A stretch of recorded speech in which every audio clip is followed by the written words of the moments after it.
NPC in the 413, a prevention podcast brought to you by the Northampton Prevention Coalition and Northampton Community Television. Join us each episode as we sit down with local experts and talk about all the things that make our community great, with a focus on building a strong community and healthy kids.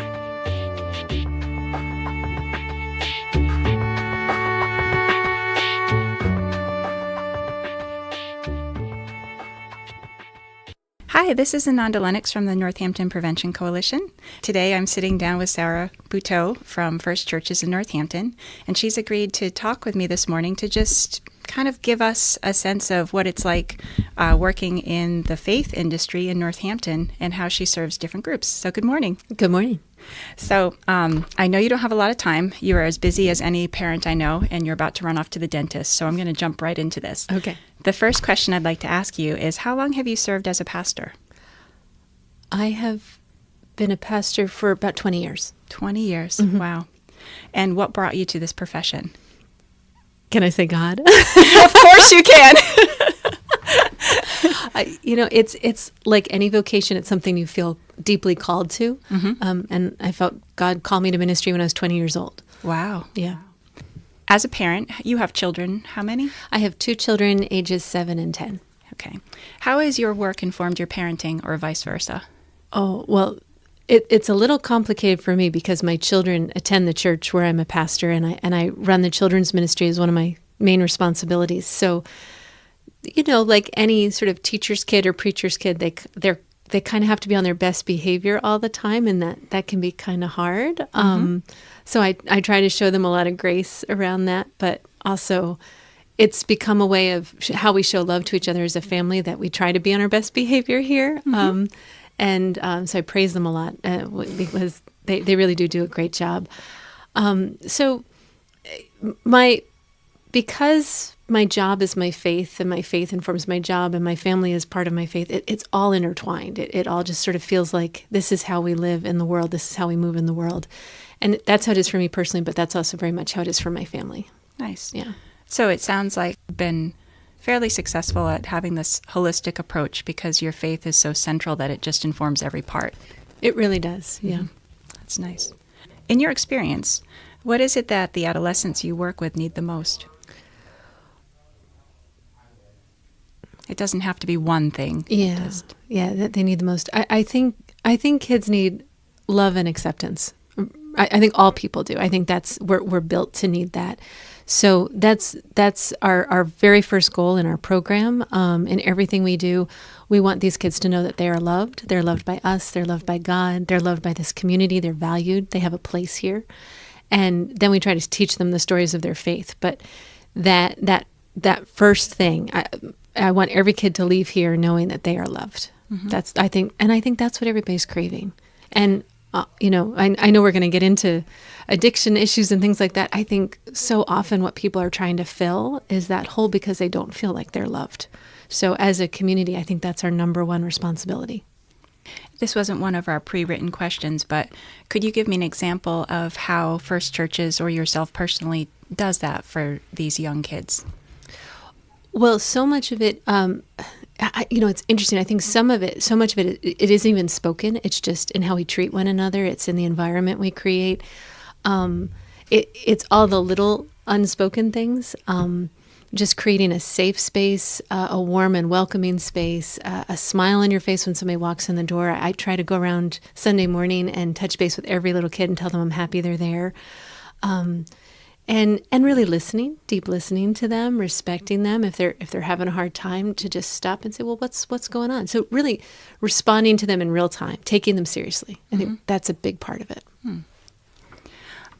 You're right. So getting into drugs a little bit. Some experts, when addressing the opioid epidemic, speak of how our current culture created a fertile breeding ground for this epidemic to take hold. They point to a lack of spirituality, faith, and an expectation that bad feelings must be kept at bay. What are your thoughts on this theory? Well, I would love to say yes. The problem is everybody stopped coming to church, so which is true. In that a lot of people have left faith communities. We only 5% of people in this area go to church. Wow. If you can imagine. So there definitely is a breakdown there. But I think one of the things church provides is a community that is with you from the time you were born to the time you die. And we're not always good. We're not always on our best behavior. And yet this is a community where we can always go. It's a spiritual home. It's no matter how far you wander, it should always be a safe place to come back to, a place where you will be welcomed unconditionally. And I think there aren't a lot of places like that out in the world, places where from the moment you were born, there was a group of people who loved you. I mean, ideally, that's what a family should be, but we all know no family is perfect. And of course, no faith community is perfect either. But chances are, if you've got 100 to 200 people gathering together and living life together, there's going to be somebody who you can talk to. There's going to be somebody you can go to. There's going to be somebody you can reach out to. And so that provides a sort of emotional safety net, if you will, a spiritual safety net. And I think a lot of people just don't have that anymore. And one of the things I see as people come in off the streets who are using out on the streets, they're actually providing a lot of community for each other. And they're not judging each other. And even if they're out there helping each other get high or keeping an eye on each other to make sure they don't OD or something, there's an unconditional love out there that I don't think a lot of people find in their day-to-day life, which is really interesting. It is very interesting. It's kind of a paradox that I've observed. Yeah. It lends more like, why would you stop using if you weren't able to get those needs met outside of that, beyond just the drug, but the community that it comes with it? I would imagine that people come to you seeking words of wisdom, guidance, and support. This is a tall order. How do you seek to provide these things to your congregation? Well, that's definitely on a case-by-case basis. But again, I think when people are coming in, whether they're depressed or they're struggling, it often is trying to fill that hole inside them. And one of the things I tell people is that you were created with a deep need, an emptiness that only love can fill. And people can go so far with that. But I think God ultimately is what fills that. So I tell people that it's okay.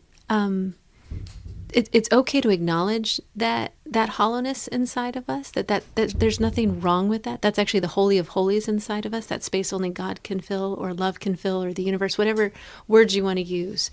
That there's something bigger than yourself, and allowing yourself to be at peace with that hollowness, and then allowing whatever that higher power is to come in and be part of you.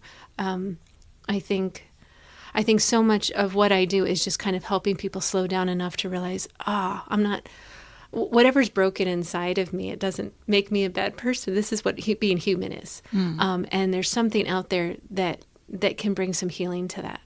So letting them slow down enough to experience that love, that healing, that wholeness. I think that's what spiritual people do, like imams and rabbis and ministers. I think that's our job. Yeah.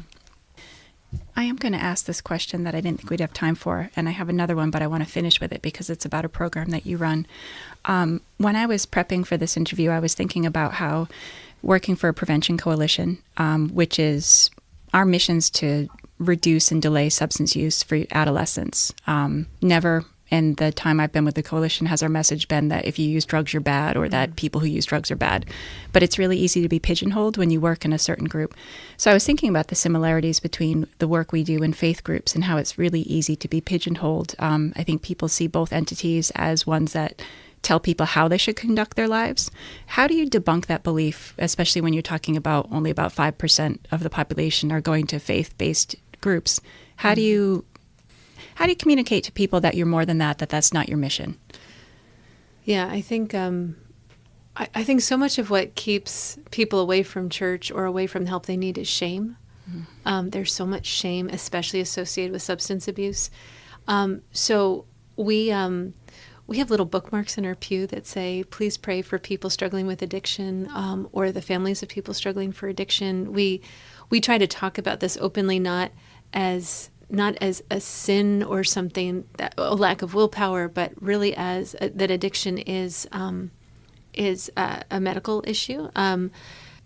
So we try to just in sort of general conversation, sermonizing, just make clear that there's nothing to be ashamed of if you're struggling, first of all. And then at the beginning of every worship service, we tell people that whoever they are, wherever they are in their journey, they are welcome here. And we really try to live into that, what we would call an extravagant welcome.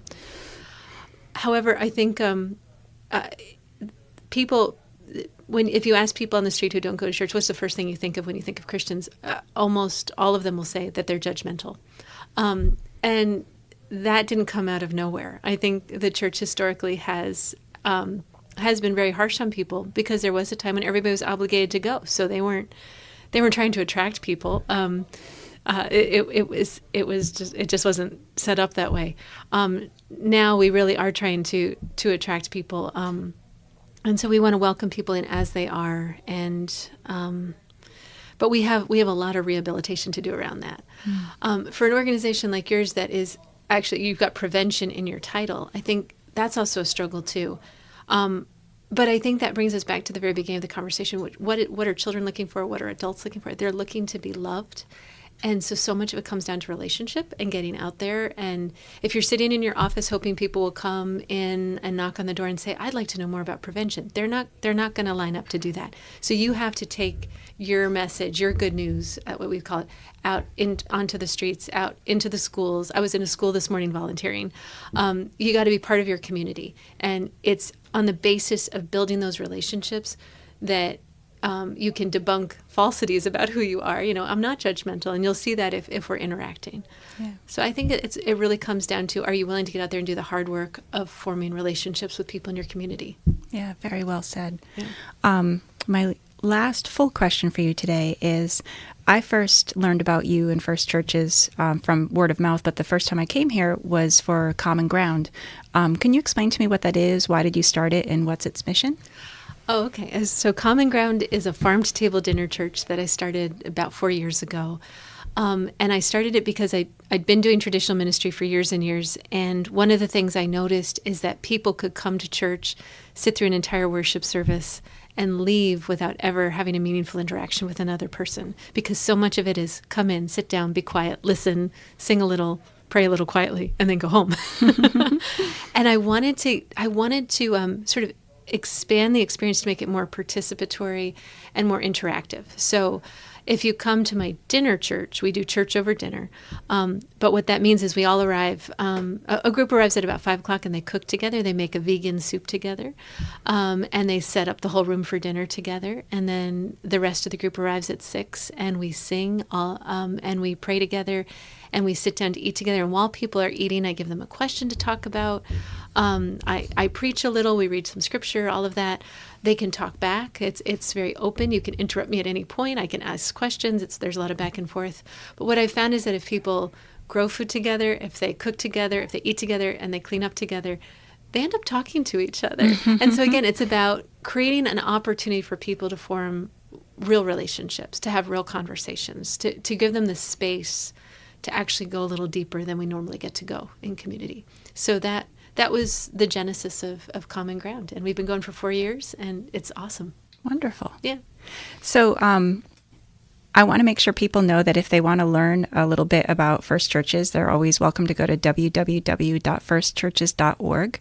And as far as people coming in to meet you or be a part of it, can you just briefly tell us when you have services, thank you, and maybe when Common Ground is, and a little bit of that information before we say goodbye. Sure. Common Ground happens the first and third Thursday of every month at 6 o'clock, and we have Sunday morning worship every Sunday at 10. Wonderful. And you're at 129 Main Street in Northampton? We are. We're right downtown. The biggest church in town. It's the biggest building in town. It's so big people almost don't see it. It's like a giant mountain in the middle of the city. All right. Well, Sarah, thank you so much for your time. It's been a pleasure to interview you. It's been a pleasure to be here. Thank you. All right. Bye-bye.